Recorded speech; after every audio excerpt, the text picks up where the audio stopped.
You ask Tiger to solve. This deals with linear equations with one unknown. The final result is r equals 48. Let's solve it step by step.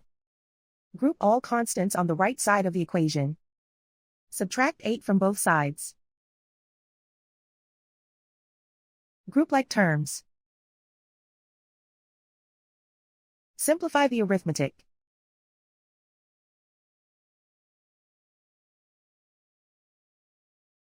Isolate the r. Multiply both sides by 4. Group like terms. Multiply the coefficients.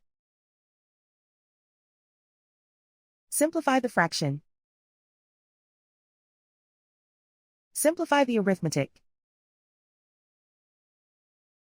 And so the final result is r equals 48.